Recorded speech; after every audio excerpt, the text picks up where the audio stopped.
3 words can sound harmless until they crack an empire in half. This story didn't begin with romance or fate or a champagne-soaked proposal. It began with a whisper meant to stay hidden, and a betrayal sharp enough to cut steel. By the time the truth surfaced, a billionaire's life was already standing on the edge of ruin, and the only person who could stop it was a waitress no one ever noticed.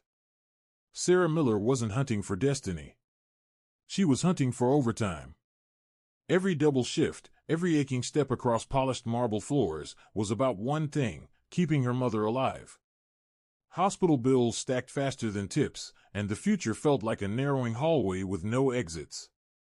So Sarah kept her head down, carried $500 steaks to tables of people who never learned her name, and reminded herself that invisibility was sometimes a gift. That gift is what put her in the wrong place at the worst possible moment. The Obsidian Lounge was a cathedral to quiet excess, low jazz humming through the walls, the scent of truffle butter and aged wood lingering in the air, money masquerading as elegance. For Sarah, it was just another night of burning arches and forced smiles. She was 25, hair twisted into a loose knot that never quite obeyed the dress code, eyes the color of old copper coins dulled by exhaustion. At a place like this, she blended in perfectly. Servers weren't meant to be seen. They were meant to glide, pour, disappear. It was a cold Thursday in late autumn. Rain smeared the city outside into a blur of headlights and reflections, while inside, amber lighting softened everything into a lie. Sarah had been assigned to Table 7, a secluded booth half hidden behind heavy velvet curtains. The kind of table reserved for powerful people who didn't want to be overheard. Tonight, the names at that table carried weight. Marissa Vale sat with the effortless confidence of someone who had never worried about a credit limit in her life. Impeccably styled. Every detail of her appearance screamed intention, down to the smile that sparkled without warmth. She was engaged to Nolan Cross, the CEO of Crossway Systems, a tech titan whose companies quietly powered half the city. The man beside her, Lucas Hale, was Nolan's chief financial officer. His closest confidant. The friend who always stood one step behind him at galas and board meetings, smiling like a loyal shadow. Sarah approached with a chilled bottle of mineral water, rehearsing her polite greeting in her head. She had just parted the curtain when Lucas's voice stopped her mid-step. Low. Controlled. Poisonously calm. The board's getting impatient, Mari. If Nolan doesn't sign the revised agreement by Monday, the merger freezes.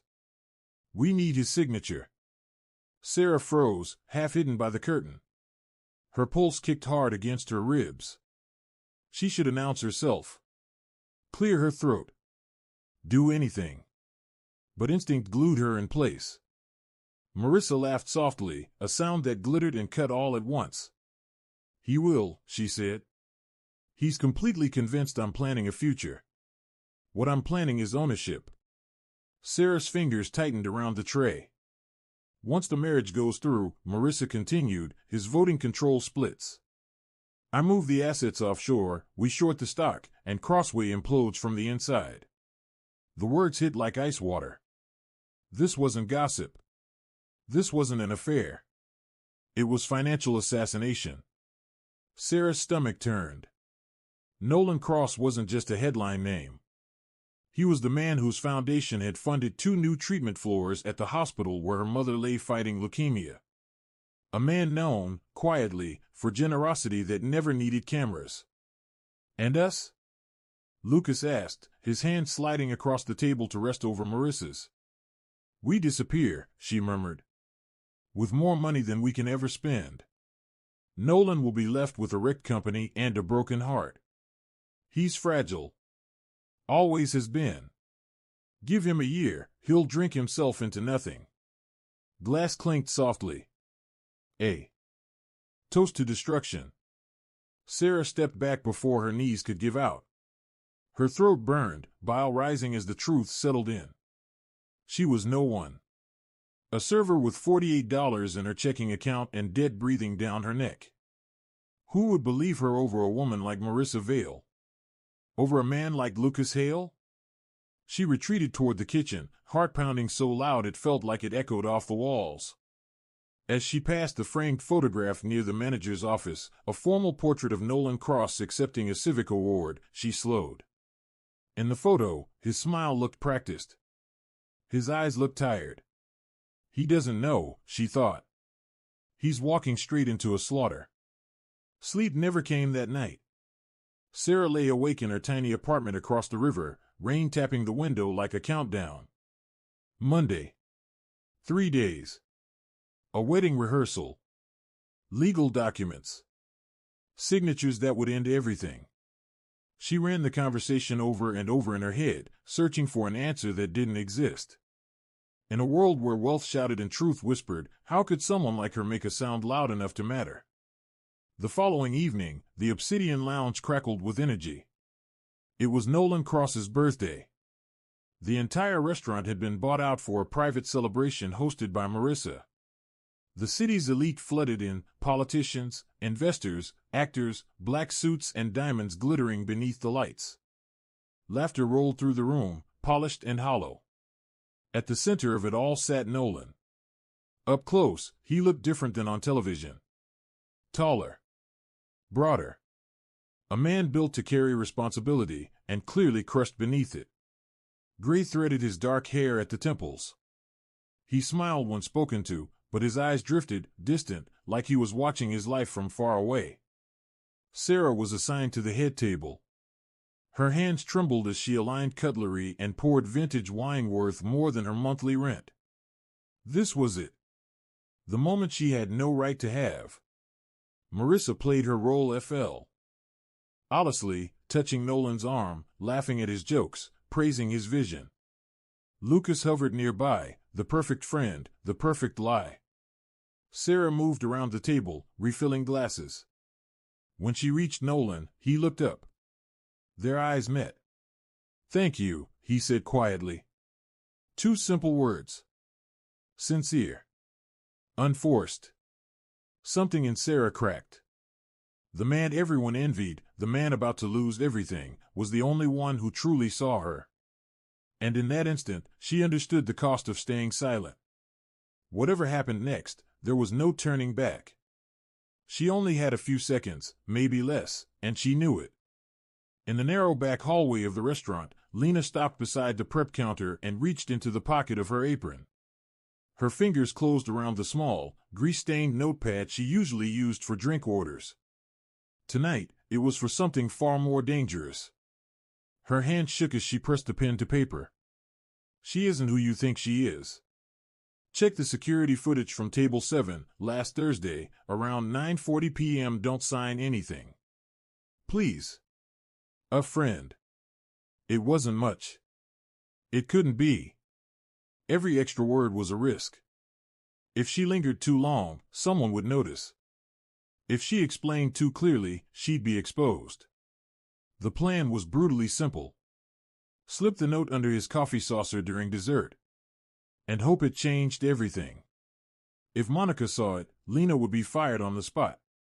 If the floor manager caught her, she wouldn't just lose this job, she'd be quietly erased from every upscale restaurant in the city. No second chances. No explanations. The dessert course was called.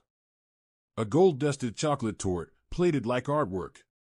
Lena steadied the tray, forced her breathing to slow, and stepped back into the dining room. Soft lighting, polished silverware, the hum of money and influence vibrating in the air. She approached Caleb's right side, just as she'd practiced. "Your espresso, sir," she murmured, voice low and professional.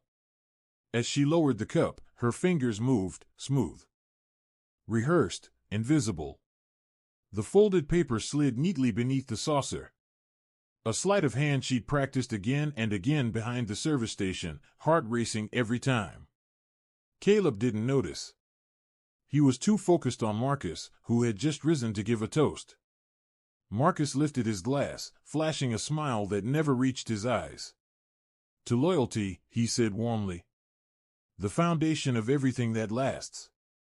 Caleb smiled back and raised his glass in return. The room erupted in applause. Lena felt her stomach twist. She stepped backward, dissolving into the shadows near the service station, her eyes locked on that untouched cup of coffee. Waiting. Willing him to lift it. 10 minutes passed. Then 15. Then nearly 20. The espresso sat there, cooling, forgotten. Caleb was surrounded by handshakes and congratulations, pulled from one conversation into the next. Lena's anxiety spiraled tighter with every second. Finally, the energy shifted. Chairs scraped softly as the evening began to wind down. Monica stood, smoothing her silk dress with practiced elegance. "Come on, love," she said sweetly. "The car's waiting." Caleb nodded, rubbing his temple. "Just a second. I need the caffeine." Lena stopped breathing. He reached for the cup. Lifted it. The folded white paper sat exposed on the saucer, stark and unmistakable against the dark ceramic. Caleb frowned. Slowly, he picked it up. Lena's heart slammed into her ribs. He unfolded the note. His eyes scanned the hurried handwriting. His brow tightened. Then he looked up. Not at Monica. Not at Marcus. At the staff. His gaze moved deliberately until it landed on Lena. She didn't look away. She couldn't. Something passed between them in that instant, silent, desperate. "Please. Believe me." But before Caleb could speak, Monica leaned over his shoulder. "What's that?" she asked lightly. Caleb hesitated. "Looks like." "A secret admirer," Monica laughed, plucking the note straight from his hand. Lena felt sick. Monica read it. The color drained from her face, leaving her pale beneath flawless makeup. Her eyes snapped up, locking onto Lena with sudden, unmistakable recognition. She remembered her. The waitress from the night before. Monica crushed the note in her fist and laughed, a sharp, brittle sound that rang false in the elegant room. "Oh, honestly," she said loudly, "the staff here is unbelievable. Passing notes, fishing for tips with made-up sob stories." "I'd like to see that," Caleb said, his voice dropping, dangerous now. "It's nothing," Monica replied quickly, tossing the crumpled paper into a half-empty wine glass. The ink began to bleed instantly, dissolving into purple clouds. Evidence erased in seconds. "Just a server asking for money," she added dismissively. "Don't let the help ruin our night." Caleb stared at the dissolving paper. Then at Monica. Then back at Lena. His expression gave nothing away. He stood. The room seemed to freeze. Caleb walked toward Lena, every step deliberate. He stopped barely 2 feet from her. Up close, he was imposing, calm power, expensive cologne, control in every movement. "Did you write that?" he asked quietly. Lena glanced at Monica, whose glare promised punishment. Then she met Caleb's eyes. "Yes," she whispered. "Why?" Her voice trembled, but she didn't step back. "Because you deserve to know the real cost of loyalty." For a moment, it looked like he might ask more. But the moment shattered. The restaurant manager, a short, sweating man named Mr. Collins, rushed over. "Mr. Hale, is there a problem? Is my employee bothering you?" "She was harassing us," Monica cut in coldly. "Passing notes. Asking for money. Frankly, I don't feel safe." Collins spun on Lena, face flushing red. "Lena. Out. You're done. Fired. Immediately." "But." "Out," he shouted. "Don't even clock out. Just go." Lena looked at Caleb one last time. Hoping. Waiting. He didn't intervene. He didn't speak. He turned away, offering Monica his arm, and walked out. Lena untied her apron, let it fall to the floor, and stepped into the cold rain outside. She'd done the right thing. And it had cost her everything. 3 days later, Lena sat on the floor of her apartment, eviction notice clenched in her hands. Losing the job had been the final blow. Without that paycheck, she couldn't cover her mother's chemotherapy copay, let alone rent. She'd applied everywhere. Dive bars. Cafes. Diners. Nothing. Word traveled fast. Collins had labeled her unstable. A VIP harasser. The reputation stuck. Why did I do it? She wondered for the 100th time. Caleb Hale was a billionaire. He had lawyers. Investigators. Why did she think she mattered? She flicked on the old television in the corner. Static buzzed, then the news. Breaking news, the anchor said. The Hale Industries merger has been abruptly halted. Lena sat up. In a stunning development, the upcoming wedding between Caleb Hale and socialite Monica Vale has been called off. Sources confirm Mr. Hale has ordered a full internal audit. Chief Financial Officer Marcus Rowe has been placed on administrative leave. Lena covered her mouth. He had listened. A heavy knock rattled her door. Not the landlord. Not a neighbor. Lena stood slowly, heart-pounding, and walked toward it. She stood up slowly, brushing crumbs from her faded lounge pants, her hands shaking just enough that she noticed. The knock came again, firm, controlled, unmistakably deliberate. Heart-pounding, she crossed the cramped apartment and leaned toward the door, peering through the peephole. Her breath caught. Standing in the dim, graffiti-scarred corridor were two towering men built like armored doors. Between them stood Marcus Hale. He looked nothing like the man she remembered from the charity gala. The polished tuxedo was gone. In its place was a heavy charcoal coat and dark jeans. His jaw was shadowed with days-old stubble. His posture was rigid, coiled, like someone who hadn't slept because sleeping felt unsafe. He didn't look itch tonight. He looked dangerous. She slid the deadbolt back with trembling fingers and opened the door. Mr. Hale, she whispered. Marcus's gaze moved past her immediately, scanning the apartment in silence. The peeling wallpaper. The single mattress pressed against the wall. The stack of overdue medical invoices on the counter, corners curling with age. His jaw tightened almost imperceptibly. May I come in, Miss Carter? He asked evenly. She stepped aside, heat rushing to her face.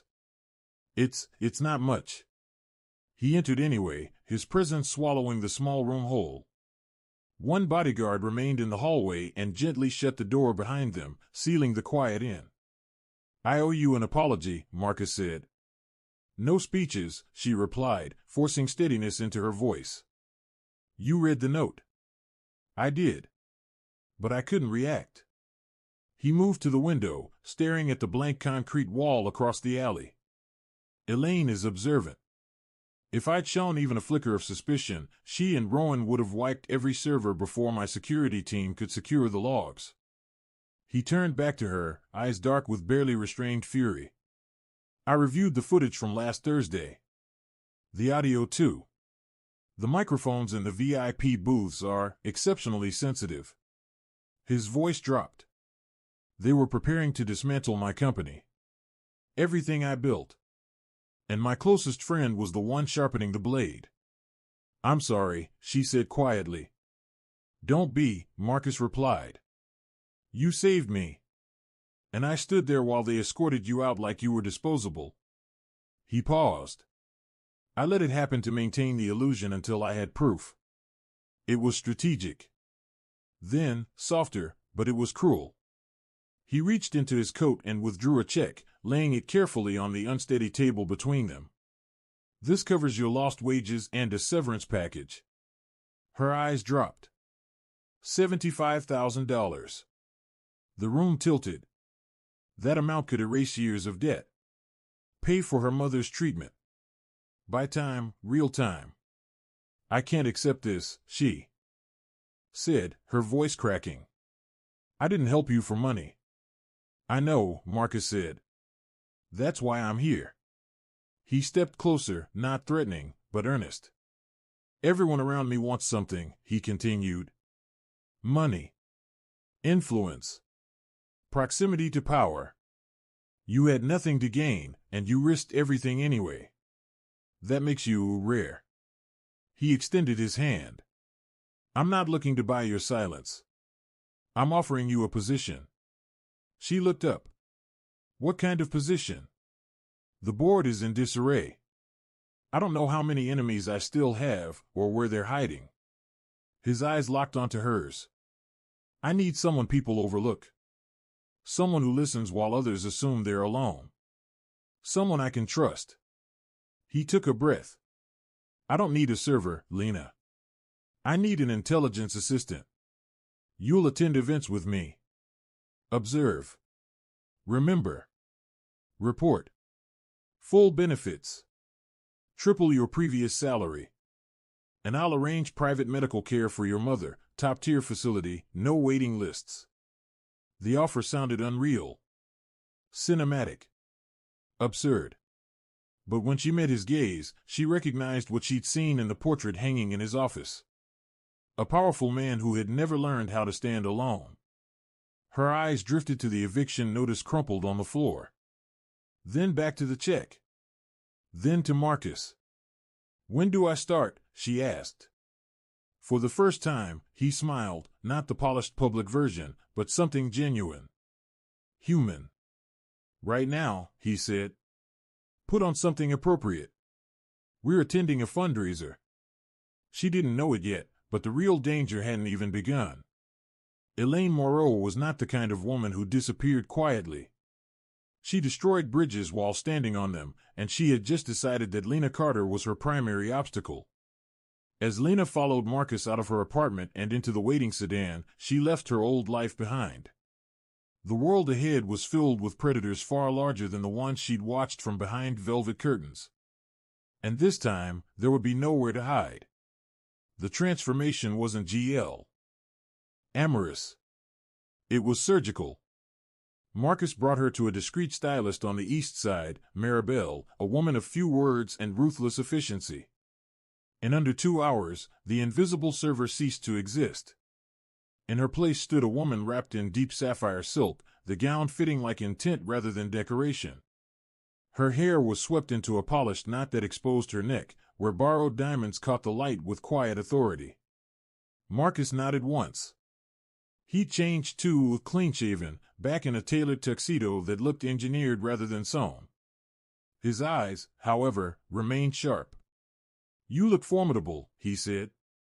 I feel like a fraud, Lena admitted, touching the cool weight of the necklace. Someone's going to ask me about vintages and I'll freeze. Let them, Marcus replied, offering his arm. Tonight isn't about blending in. It's about being memorable enough to invite curiosity and silent enough to hear truth. He leaned closer. This is the Arcadia Foundation Gala. Every stakeholder, rival, and opportunist will be there, including those who still want me ruined. The ride was silent. Rain streaked the windows as the car cut through the city like a blade through water. When they arrived, the flashes were blinding. Cameras erupted. Shouted questions collided against the vehicle like hailstones. Speculation about the canceled engagement.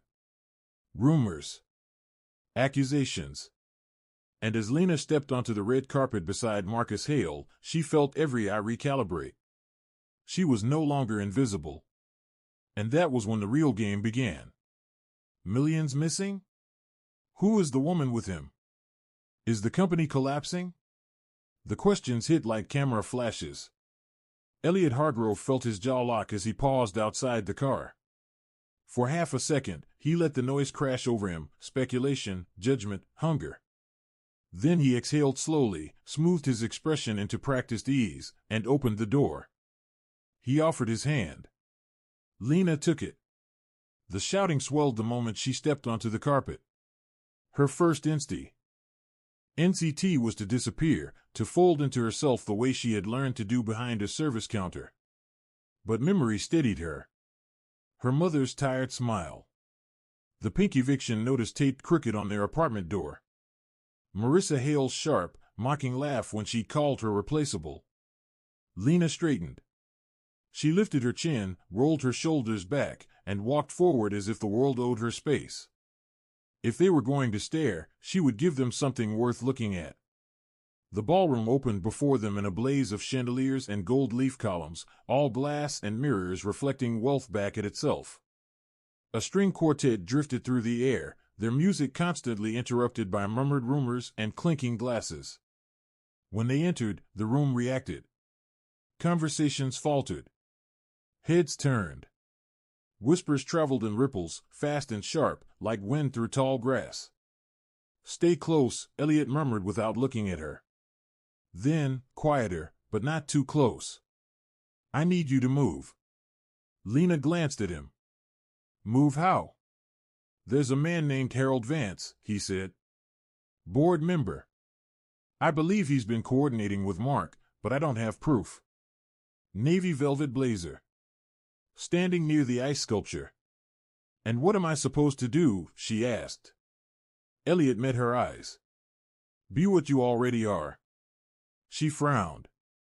"A server," he clarified. "Not literally. But use it. Watch who's empty. Who's nervous. Who thinks no one is paying attention. People ignore a beautiful woman by the bar almost as much as they ignore the staff." Then he was gone, pulled into conversation with the governor, leaving Lena adrift in a sea of designer gowns and polished smiles. She made her way to the bar and ordered sparkling water with a twist of lime. The glass was cold against her fingers. Grounding. From this side of the room, she saw things differently. The desperation behind men gripping their whiskey too tightly. The brittle smiles of wives bored by their husbands' performances. The subtle panic hiding behind confidence. And then she saw him. Harold Vance stood near the ice sculpture, a massive swan slowly losing its shape under the heat of the lights. He was broad, red-faced, laughing too loudly as three men leaned in close. Lena drifted nearer, pretending to admire the sculpture. She turned her back to them, relaxed her gaze, and let her hearing sharpen. It was a trick she'd perfected on crowded shifts, defocusing her eyes so sound came through clean. "Hargrove's unstable," Vance muttered. "The canceled deal confirms it. Stock dropped 5 points this morning. If we push a no-confidence vote on Tuesday," another man said, "we can remove him as CEO." "But who replaces him?" Vance lowered his voice. "Leonard Crowe is ready. He's already bought up the debt. Once Elliot's out, Crowe acquires the company for scraps. We get paid." Lena's stomach turned cold. Leonard Crowe. Elliot's most ruthless competitor. A man infamous for dismantling companies and gutting entire workforces. This wasn't personal revenge. This was a corporate execution. "And the woman?" a third voice asked. "The one he brought tonight?" Vance scoffed. "A distraction. Temporary. Ignore her, she's nobody." Nobody, Lena thought. Good. She was easing away when the room shifted. Near the entrance, the crowd parted as if pushed by pressure alone. The temperature seemed to drop. Camille Sterling had arrived. She wore crimson satin, cut low and unapologetic, moving with a confidence that bordered on predatory. On her arm was Mark Ellison. The audacity was unreal. They had just tried to dismantle Elliot's life, and here they were, crashing his event. Elliot froze mid-conversation. Lena saw his hands curl into fists. Camille spotted him instantly and marched forward, dragging Mark along. The quartet faltered. Silence spread. "Elliot, darling," Camille purred, her voice echoing. "You look exhausted. Are you sleeping at all?" "You're not welcome here," Elliot said, calm and lethal. "It's a public charity gala, she's me. Led. I bought my table a month ago." Then her gaze slid to Lena. Recognition hit. Camille's smile collapsed into a sneer. "And this is your date? The waitress?" She laughed softly. "You've replaced a thoroughbred with a mule." Gasps rippled through the room. Heat rushed to Lena's face, but she didn't look away. She stepped forward. "I may work tables," she said clearly, her voice carrying the way it did on a packed Friday night, but at least I know the difference between serving people and serving lies. Camille's eyes narrowed. Excuse me? Lena took another step. You talk about class, Camille. But you tried to steal something you couldn't build and hurt someone you couldn't understand. I'd rather clear plates forever than become whatever you are. The silence was absolute. Then, somewhere in the back, an older woman with silver blue hair let out a sharp laugh. Then another. Camille flushed, blotchy and furious.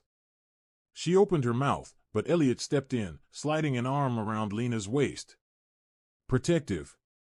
Final. Security, he said, quietly. Two men appeared instantly. Miss Sterling and Mr. Ellison seemed confused about where they're welcome. Elliot continued. Please escort them out.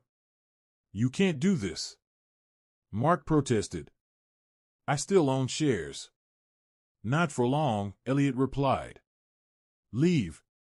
As they were dragged away, Camille screamed, her voice breaking into echoes. The music resumed, but the room had changed.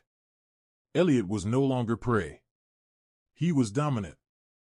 And Lena was the woman who had stared down a viper and won.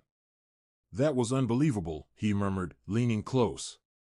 I was shaking, she whispered back, her legs finally betraying her. 17 hours 41 minutes and 13 seconds, generating audio. You didn't show it, he said. Did you hear anything? Yes, Lena breathed. Harold Vance. He's working with Leonard Crowe.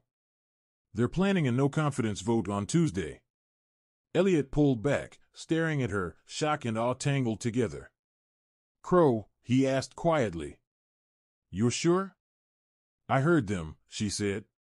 They said his name. And just like that, the night shifted again. The moment he said it, the room went still. Ethan's expression tightened, not with fear, but with resolve. His jaw set, his shoulders squared, and there was a sharp light in his eyes that hadn't been there before. Then we move, he said quietly. Monday's 48 hours away. He turned to her, voice lowering. Lena, you didn't just save me from a disastrous marriage. You just handed me the leverage I need to save this company. He reached for her hand and lifted it to his lips. The gesture wasn't theatrical. It wasn't calculated. It felt deliberate. Personal. Like a vow. And for the first time that night, Lena didn't feel like a server pretending she belonged in a room full of power and money. She felt like an equal. She felt like a partner. The weekend dissolved into exhaustion and urgency. Coffee cups multiplied. Screens stayed lit through the night. Ethan's penthouse, an all-glass tower overlooking the dark sprawl of Riverside Park, became a war room. Legal briefs covered the dining table. Whiteboards lined the walls. His attorneys, ruthless and razor-sharp, tore through strategy after strategy with the cold efficiency of predators. Compared to them, the wealthy socialites from the Velvet Lounge might as well have been harmless minnows. Lena wasn't watching from the sidelines anymore. Ethan gave her full access, emails, personnel files, internal hierarchies, voting histories. She sat cross-legged on the living room floor, papers spread around her like puzzle pieces, pen tapping against her lip as she traced patterns no one else had noticed. Victor Langley couldn't pull this off alone. A vote of no confidence required momentum. Required allies. Victor's the face of it, Lena murmured, scribbling notes. But faces don't move without hands. Ethan appeared beside her with 2 mugs of coffee. He looked worn down, shirt sleeves rolled to the elbows, tie long forgotten, dark shadows under his eyes. It's 3 a.m, he said gently. You should rest. I can't, she replied without looking up. If Marcus takes control, the medical fund is gone. That covers my mom's treatment. Ethan lowered himself onto the sofa behind her. I told you already, he said quietly. No matter what happens, I'll pay for your mother's care myself. Even if I lose everything here. She turned toward him, startled. The space between them felt suddenly fragile, thin enough to break. Why, she asked. Why do you care this much? I'm just an employee. He stared down at his hands. I grew up surrounded by money, he said after a moment. But affection was scarce. The company was always the priority. I spent my life trying to earn approval from people who never really saw me. He exhaled slowly. When Claire came along, she knew exactly how to play the role. I wanted to be loved so badly that I ignored every warning sign. His eyes lifted to hers, steady and intense. You didn't see a balance sheet when you looked at me in that restaurant. You saw a person. His voice dropped. You're not just an employee, Lena. You're the first genuine thing that's happened to me in years. The air between them thickened, charged, dangerous, undeniable. Lena broke the moment first, forcing herself back to the files. We have to win, she said, her voice rough. We will, Ethan replied. Show me what you've got. She slid a folder toward him. Elaine Whitmore. Board member. She sides with Victor almost every time, but she runs the company's charitable division. If Marcus takes over, that's the first thing he slashes. Ethan frowned. She assumes he'll keep it for optics. Wrong assumption. Lena said, pulling up an archived interview. He called charitable foundations financial sinkholes back in 2019. If she sees that her life's work is on the chopping block, she flips. Ethan's mouth curved into a sharp smile. That gives us 3 votes. She shrugged lightly. I just connect dots. By dawn Monday, they had their strategy. 3 board members quietly shifted positions, just enough to delay the vote. But desperation breeds recklessness. Lena arrived at Halcyon Industries headquarters just after 7. Steel and glass loomed overhead, cold and imposing. She still wasn't used to the fact that she had her own office now, right next to Ethan's. She was sorting documents for the board meeting when her phone rang. An internal extension. Miss Carter, a distorted voice said. Check your email. The line clicked dead. Her screen lit up. Subject, the truth about Lena Carter. Her stomach dropped. The attachment was a dossier, police reports that never existed, altered photographs, falsified medical records. A bank statement showing a 6-figure payment from a rival firm dated the day before she gave Ethan the information that changed everything. It was airtight. And completely fabricated.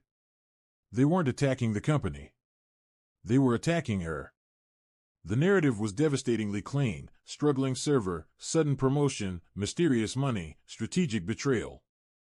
A draft press release was attached, scheduled to drop in 1 hour, right as the board convened. Corporate spy exposed, CEO duped again. If this went public, Ethan would look foolish. Weak. Manipulated. The board would turn. The vote would pass. Lena couldn't breathe. She grabbed the printed pages and ran. Ethan was fastening his jacket when she burst into his office. Ethan, she said, barely able to speak. He took one look at her face and knew something was wrong. He read quickly. The fury was immediate.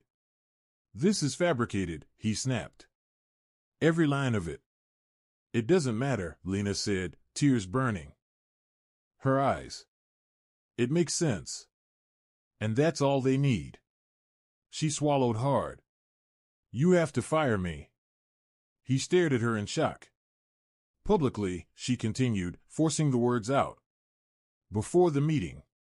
Tell the board you uncovered everything yourself. It was the only way to save him. Control. That was the word they kept using. If they owned the narrative, they owned the outcome. This makes the fraud disappear, the advisor had said earlier.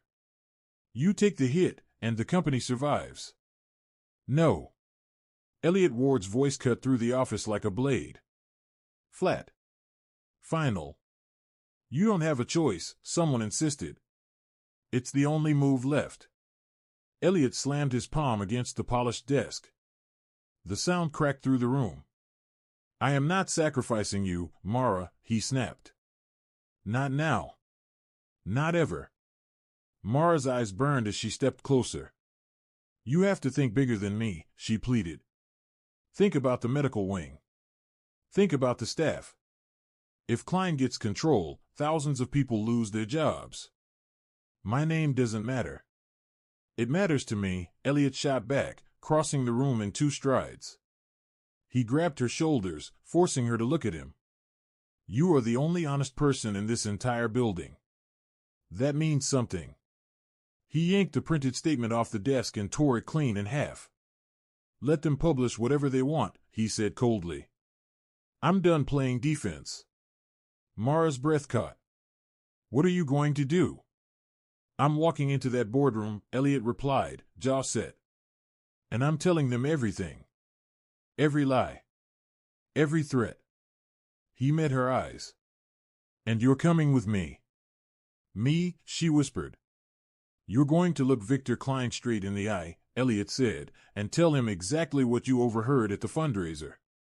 Mara opened her mouth to protest, but the office doors exploded inward. Not security. Police. 2 uniformed officers stepped in, followed by a man wearing an expensive smile and holding a neatly labeled folder. Behind them, Nathan Cole. Officers. Nathan said smoothly, pointing a manicured finger at Mara. That's her. The woman who stole $42,000 from company accounts. I've brought the full digital trail. Mara's chest seized. The check. The one Elliot had written for her personally. Nathan had twisted it, reworked the ledger, rerouted the labels, turning a private payment into something criminal. Mara Ellis, one officer said, stepping forward. You're under arrest. Elliot moved instantly, placing himself between her and the handcuffs like a human barricade. You are not touching her, he growled. That money came from my personal trust. Nathan chuckled. According to the internal books, it came from the contingency fund, he said. Which makes it embezzlement. And since you approved her position. He shrugged. That makes you either an accomplice or the victim of a very convincing fraud. The hallway had filled with people now. Board members. Executives. Whispering. Watching. Victor Klein stood among them, smiling. Well, Victor announced loudly, this certainly raises questions about leadership judgment. First the assistant scandal, now outright theft. He clasped his hands. I think we should proceed with that emergency vote. The cuff snapped shut around Mara's wrists. Cold metal. Final clicks. She looked at Elliot. Rage flashed across his face, but he was trapped. If he fought, they'd take him too. The company would collapse in minutes. Don't, Mara said quietly as the officer tugged her arm. Don't fight them. Elliot's eyes were shattered. Mara. Win the vote, she said firmly. Get me out later. They led her down the corridor, past smirking faces and Nathan Cole's victorious grin. Cameras flashed. Whispers followed. Mara didn't lower her head. As the elevator doors slid shut, cutting Elliot from view, one thought anchored her breathing. This wasn't over. Nathan Cole had made a catastrophic mistake. He thought he had cornered a fragile woman who would break under pressure. He didn't know she had survived on double shifts, late nights, and sheer grit her entire life. He had locked her in a cell, without checking who still held the keys. Her wrist brushed fabric. The USB drive was still there. She had lifted it hours earlier from Nathan's jacket at the fundraiser, when he was being escorted out and no one was watching. She hadn't even checked what was on it yet. She just hoped the officers wouldn't search her before she could hide it properly. The war hadn't ended. It had just moved. The holding cell reeked of stale coffee and industrial cleaner. Mara sat on a narrow metal bench, wrists aching where the cuffs had been removed. They had taken her phone. Her bag. Any shred of dignity she'd walked in with. But not the drive. In the chaos of the arrest, muscle memory had taken over, sleight of hand perfected during packed dinner rushes, sneaking extra food to kids who couldn't afford it. When the officer grabbed her left arm, her right hand had slipped into her pocket, palmed the drive, and tucked it into the hidden seam of her sleeve. It pressed cold against her skin. The door buzzed open. A tired detective stepped inside. "Detective Harris," he muttered. "Your attorney's here." Mara frowned. "I didn't call anyone." "You didn't," a calm voice said from the hallway. "I did." A man in a charcoal suit entered. Older. Measured. Kind eyes behind thin glasses. She recognized him instantly from framed photos in Elliot's office. Samuel Rowland. The family lawyer. The one Elliot trusted with his life, not the company. "Mr. Ward sent me," Samuel said, setting his briefcase down. "He's currently fighting for control of the boardroom. But his first priority was you." "The charge," Mara began. "Already unraveling," Samuel replied. "The transfer came from Elliot's private trust, not corporate funds. The banking trail proves it. Mr. Cole manipulated the internal ledger, but the routing numbers don't lie." He nodded toward the detective. "You're being really asked pending further review." Relief hit her so hard her knees nearly buckled. "I need to go back," Mara said immediately. Samuel shook his head. "You've been arrested. You should go home. Stay quiet." "No." Mara stood, gripping the sleeve where the drive was hidden. "Nathan didn't just frame me. He's selling the company to Victor Klein today." Samuel's expression sharpened. "I have proof," she said. Elliot's eyes widened. "Proof?" Sarah didn't hesitate. "The drive. I lifted it from Marcus's jacket at the charity gala." She swallowed, the memory clicking into place. "I didn't know what was on it at first, until I remembered something Marcus whispered to Lila that night. I keep my insurance close." Elliot glanced down at his watch, the color draining from his face. "The no confidence vote is scheduled for 10 sharp. It's already 9:40. "Get me a car," Sarah said, her voice firm and unmistakably in command. In that moment, she wasn't pretending anymore. She wasn't the quiet server no one noticed. She was exactly who Preston Hale had believed she was all along. The traffic in downtown was absolute chaos.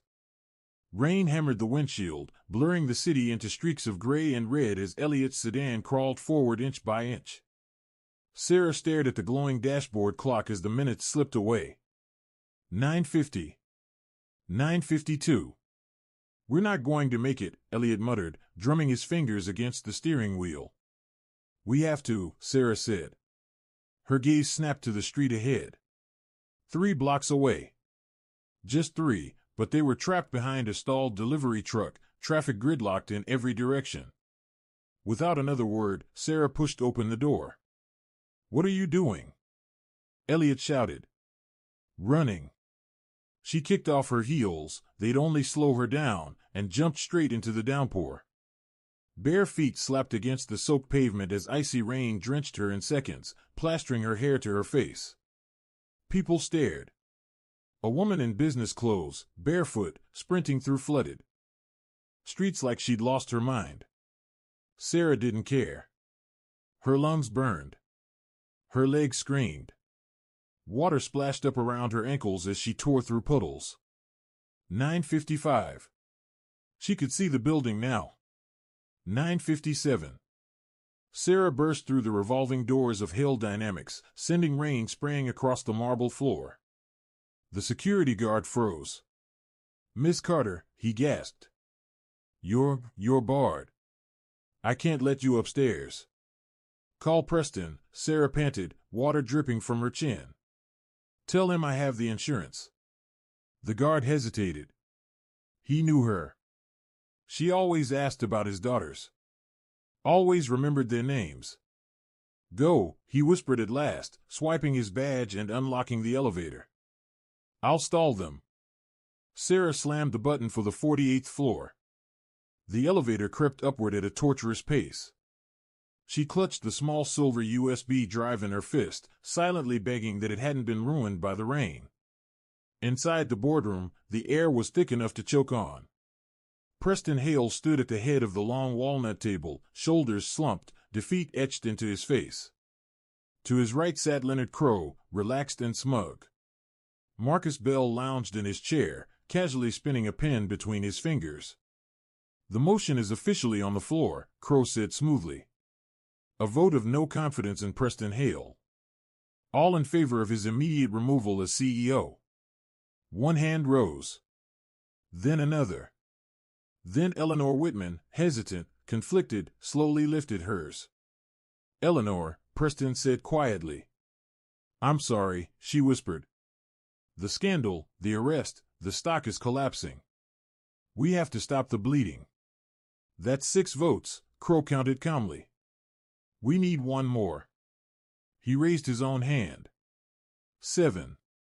The motion passes. Marcus smiled. "Security will escort you out, Preston. Victor Lang's team is already downstairs to take over." "Not yet." The double doors slammed open. Every head snapped toward the entrance. Sarah stood there, drenched, shivering, barefoot, rainwater dripping onto the carpet like she'd crawled straight OU. Tea of a storm. She looked less like a woman and more like vengeance given shape. "Sarah," Preston breathed. "Security!" Marcus shouted, leaping to his feet. "Get her out of here, she's a criminal." "I'm not," Sarah said calmly, her voice slicing through the room as she walked toward the center of the table, leaving wet footprints behind her. "But you are." She dropped the USB drive onto the polished wood with a sharp metallic click. "This is Marcus Bell's personal drive," Sarah said, turning to the board. "He calls it his insurance. I think you should hear what's on it before you finalize that vote." "Don't touch that." Marcus lunged forward. Preston moved faster, slamming Marcus back into his chair with enough force to rattle the windows. "Sit down." Preston picked up the drive and plugged it into the presentation laptop. "Sarah," he said quietly, eyes locked on hers. "What is this?" "Play the file labeled Exit Strategy." He clicked. The speakers crackled, then Marcus's voice filled the room, unmistakable and cold. "Relax, Victor. I've cooked the numbers in the manufacturing division. The stock will crater by Friday. You buy in cheap. Just make sure my $8 million hits the offshore account by Thursday." A second voice replied, sharp and familiar. "And Hale?" "Hale's soft," Marcus sneered. "I planted a server as a distraction. I'll frame her for embezzlement, wreck his credibility. He'll be too busy playing hero to notice we're bleeding the company dry." "And Crowe?" "He was cheap. $500,000 bought his vote."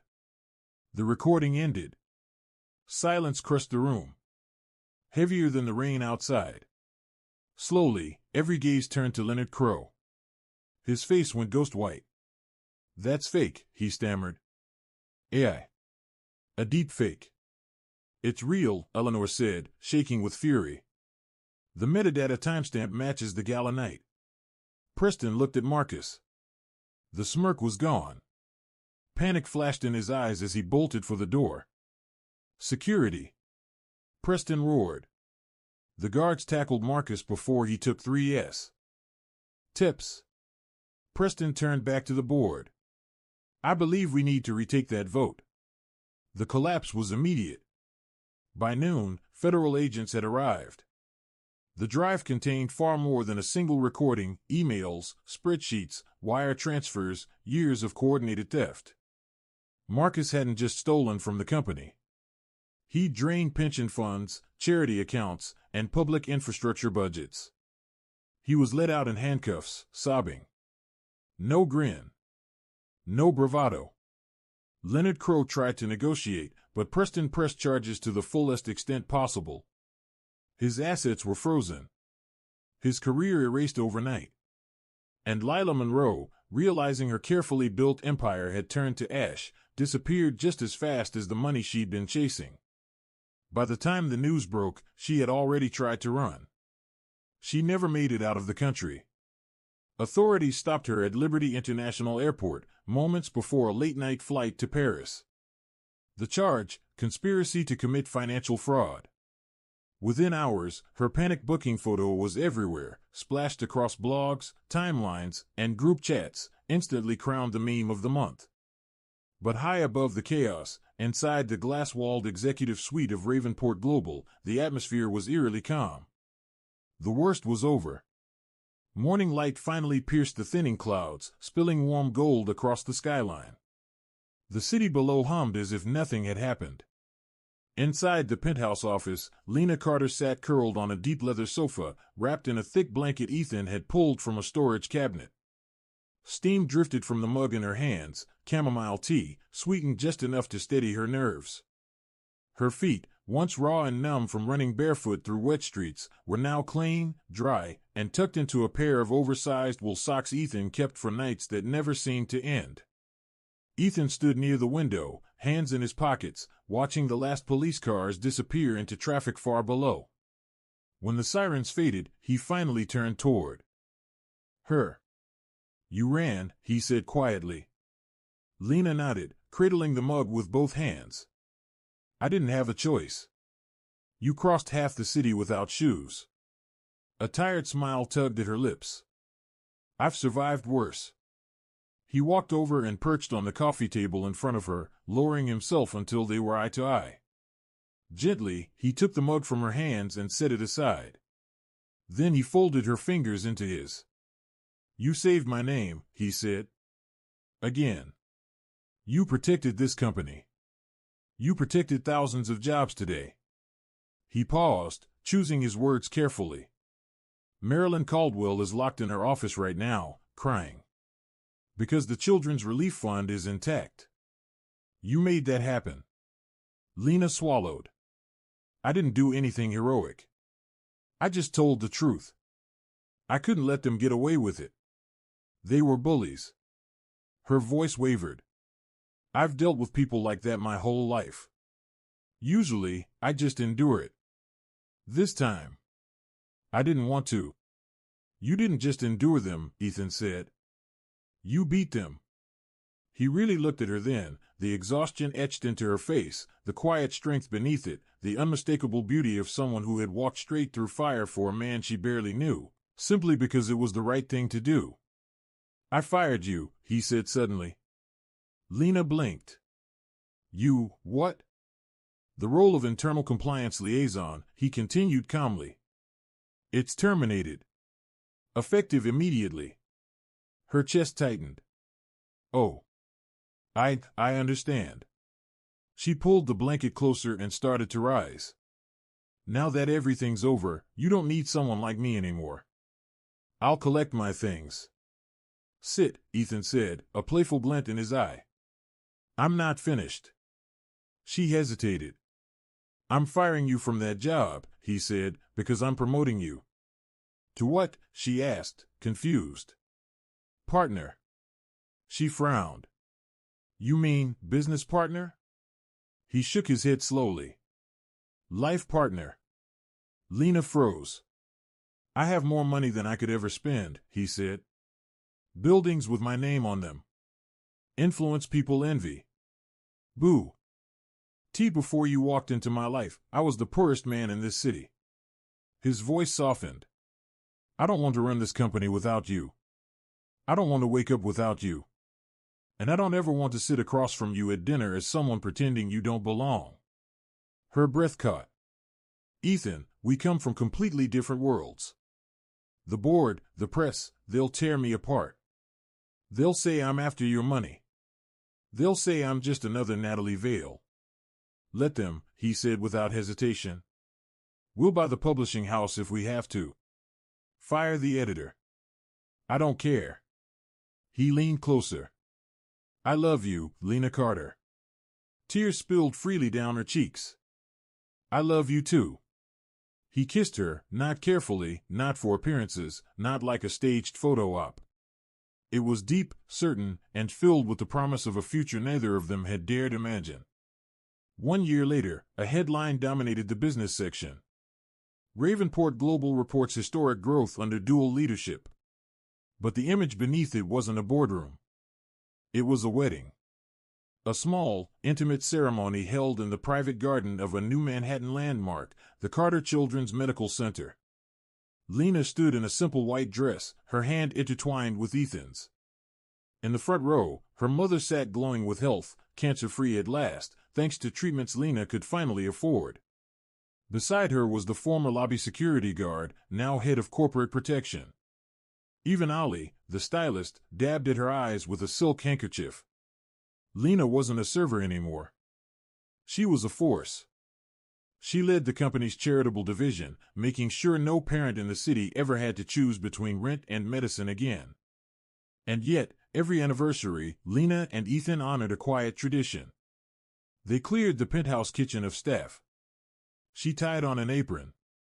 He uncorked a bottle of wine. She cooked him a steak. He poured the water. They sat at the small kitchen island, just the two of them, and toasted to the night every tea. Ain't changed. To table 4, Ethan would say, lifting his glass. To the tip, Lena would reply with a wink.